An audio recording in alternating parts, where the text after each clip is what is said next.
Happy Wednesday, ladies and germs. Ladies and germs. How corny is that? What a boomer thing to say. I just want to let you know the reason I'm sitting here in my courtyard, my apartment complex courtyard today, and not walking with Pepper is that it actually rained last night and it's muddy over there.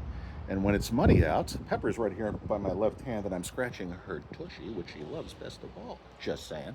But anyway, we're just taking a break from walking today because I don't know, walking around in the mud is no fun. And with the almost zero humidity here in Phoenix, Arizona, it'll all dry up really quickly, and that'll be the end of that. I'm just going to keep my eye on her. She's not on a leash. Pepper, my sweetheart. Nope, don't go there. Come here. Good girl. Good listening. Terriers, by the way, listen when they want to. Listening is a very, what's the word I'm looking for? Very loose term when you deal with a Airedale Terrier, or really any other terrier. But they are just so darn adorable. Anyway, so let's talk about what I wanted to talk about today. The state of Colorado just, their Supreme Court banned Donald Trump from appearing on the primary ballot because they said he was an insurrectionist, which is, of course, referring to the January 6th thing. Now, I'm not going to get into whether or not January 6th was an insurrection. I suspect it wasn't. I'll just say that, to be honest, because there was no guns. And Trump's crowd is a very gun friendly crowd. Let's be honest. I don't think there's almost anybody in the MAGA movement who doesn't own a gun. Pardon me, I'm going to put my sunglasses on. I'm squinting, and it is sunny out, so there we go. So, pardon the sunglasses. It's not that I'm not looking at you. It's just that it's pretty bright out, and I'd rather do this than squint. All right, so was January 6th an insurrection? If you look at it objectively, no. It was at worst, a riot. And if it was a riot, it was a very mild riot because the only person hurt was one of the rioters, who, as far as I know, I still don't know why that poor woman was killed. But no police were hurt, no police were killed, nobody was injured. And if you look at the nearly, I want to say they released 20 hours of video, the House of Representatives did, which I waded through as much as I could. And from what I can tell, it was just the police let most of there were, with an isolated exception of a few nutcases who were kind of loud and boisterous, most people were let in by the Capitol Police, walked around, and then walked out again. It just wasn't what you would picture an insurrection to be. Was it disgraceful? Yes. Should Trump have handled his loss differently? Sure. But was it an actual insurrection? I don't think so. But let's just pretend, just for the fuck of it, that you think it is an insurrection. I respect your opinion. You can probably, as long as you can have a supportive argument with me, I'm not going to make fun of your opinion. I'm also going to clean my glasses. Damn things are cloudy. Anyway, but here's the point. I read the Colorado Supreme Court's opinion, the synopsis of it, and it was that our Constitution says that you can't be in there, if you're an insurrectionist. And they cite the 14th Amendment as banning insurrectionists from serving in the presidency or in the office. But isn't innocent till proven guilty part of what makes our country great? Now, innocent until proven guilty is not actually part of our Constitution. It's English common law, which we adopted along with it's why, digressing slightly, that I think that every decent country in the world, when I say decent, there are a lot of decent countries. Let me rephrase that.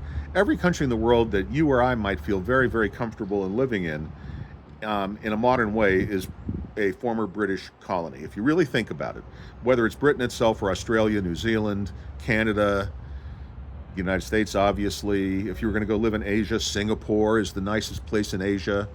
Hong Kong was the nicest place in Asia until the Chinese communists fucked it up. Basically, everywhere the British Empire went, they left behind something better than they started with, which I know, by the way, is in direct conflict with the colonialism narrative. But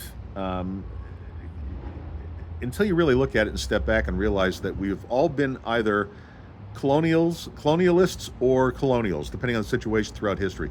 History is nothing but conquest, and we all came from Africa. I've spoken to this briefly before. I'll just briefly review it.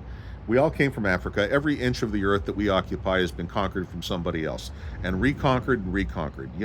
I saw on YouTube the other day the untold facts of Custer's Last Stand, and it was basically a diatribe on Lakota Sioux victimhood and so on and so forth, and about broken treaties that the white man made and blah, blah, blah.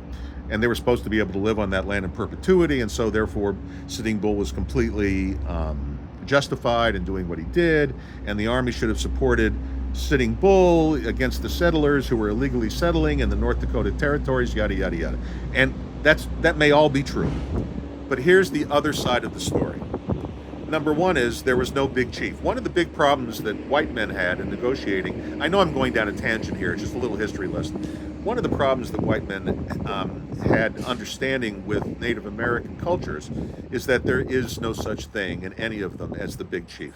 All of them were tribes subdivided into bands, and there was a chief, and to be a chief or to have Indians follow you, you basically, and I'm simplifying the Native American culture. You basically, if you could get enough guys to follow you into battle, you were a chief, and there could be more than one chief. So in the beginning, because the United States felt that, tried to think of them as the Native Americans as operating like any other European culture, they thought a lot of the treaties that were made were with individual chiefs, and so the Indians broke the treaties just as much as the white man did, because one chief of one other band saw no reason why he had to honor the treaty obligations of another chief from another band. Sitting Bull was not the big chief of the Lakota Sioux. He was the chief of a band of Lakota Sioux, and then he was able to convince enough other Lakota Sioux for this one-time attack to go wipe out Custer, which of course was an exercise in futility, as shortly thereafter the Army came in and cleaned them out. Having said all of that, I'm not making an excuse for it, but as far as we were supposed to live on in perpetuity, this was our land. 80 years, 80, not 800, not eight centuries, not 8 millennia, whatever, 80 years before the Lakota Sioux attacked Custer, they attacked the Cheyenne, who lived on the exact same land, and took it from them. In other words, the Lakotas were conquerors of the Cheyenne, who before that conquered somebody else. That's true of virtually, there was a huge Indian empire that existed until the mid-1800s, the Comanche Empire, that ran from central Mexico all the way up to North Dakota, basically, and the Comanche slaughtered every tribe they came across. And again, there was no Comanche big chief. It was just a series of bands with war leaders, chiefs, as we look at them. And so all the treaties that were made on shifting sand because one culture didn't understand the other. And the chief of the one band couldn't understand why the one band wouldn't get the benefit of the treaty. And then you can just see the chaos that ensues when two cultures don't understand each other. Much like today, we find ourselves enmeshed in the middle of the Ukraine-Russia conflict with very few Americans having the slightest idea about the history or the people or the culture of the area. And so it leads to a lot of assumptions that just aren't true. I'm not going there today. Just as a little background note, I was a Russian linguist and analyst at the National Security Agency in another life. So I speak fluent Russian. I understand the history and time. One day I'll speak to it. Today is not that day. That sound in the background is a garbage can being emptied, the dumpster. Why do I always pick times like this? We'll just let him shake it a few times.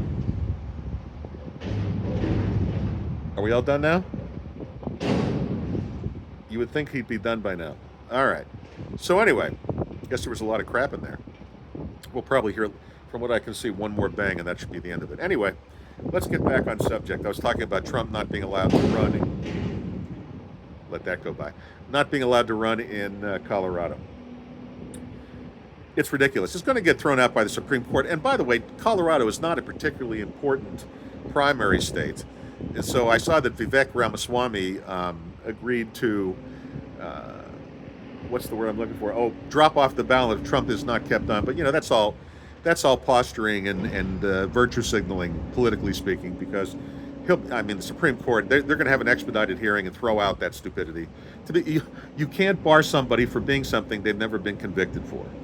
Even if you know they're guilty, it would be like, I don't know, barring OJ for being a murderer when he's been acquitted. That's a poor analogy, but he was guilty. You know it, I know it, the whole goddamn world knows it. It's interesting, though. I'm not going to go down that road. Not going there. Let's see, what else do I want to talk about today? That's about it. That's why, by the way, just as a side note, in regard to that and other judgments that we all reach without hearing all the evidence, it would be a good idea. Part of wisdom is keeping your powder dry, is knowing when not to say something. And If you really don't know what you're talking about, then keep it to yourself until you do. That's basically my advice. The less said, the better. Being a good listener, that is the noisiest garbage truck. There must be some really grody stuff stuck in there. I don't know. Anyway, Pepper doesn't like it much, although right at this moment she's sitting over by the mailboxes just being sanguine. She just likes to sit outside and breathe the air. That's really all I have to share with you today. Have a beautiful rest of your day. Happy holidays in this week before Christmas, and I'll talk to all of you tomorrow. Take care.